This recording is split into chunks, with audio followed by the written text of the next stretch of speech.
bibe. Nag-isa muna tayo dyan ng bawang at sibuyas.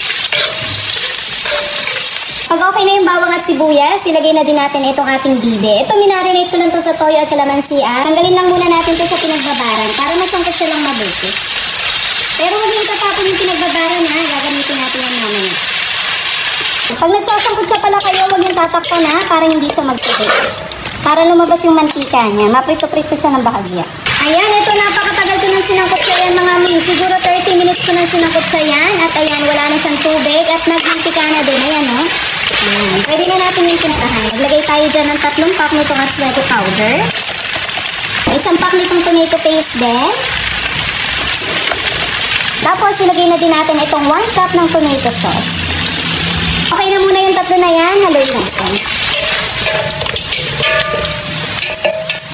Pwede na din natin ibalik itong pinagbarinatan kanina. Lagay na din natin itong gata. 3 gata to ha. Ito yung pangalawang piga. Ayan, pampalambot yan.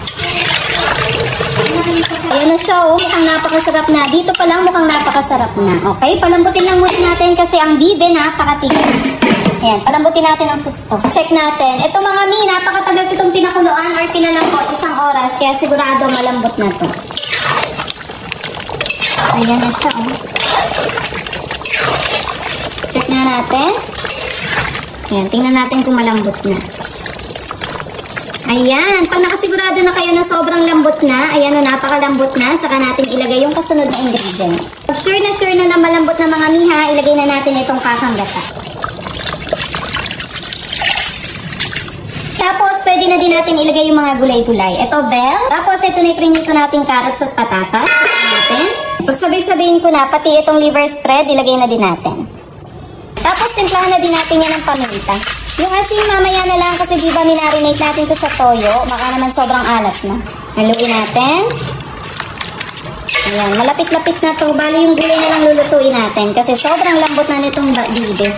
Medyo palaputin na lang natin itong sauce. Huwag yung tatakpan na pag naglagay kayo ng gata or mga gatas para hindi siya makulta.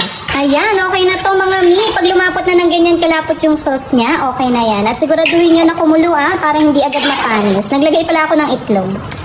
Ayan, para sa mga bata. Tsura pa lang, oh. Tignan nyo naman, sarsa pa lang nito, ulam na. Ayan yung sarsa niya, napakalapot.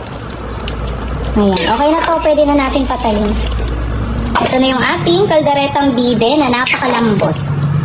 Ayan, matagal lang yung pagpapalambot, pero worth it naman yan. Sobrang lambot niyan. At napakasarap niyan, eh. Pwede nyo din kung lagyan ng sili kung gusto nyo yung may konting sipa, pwede naman.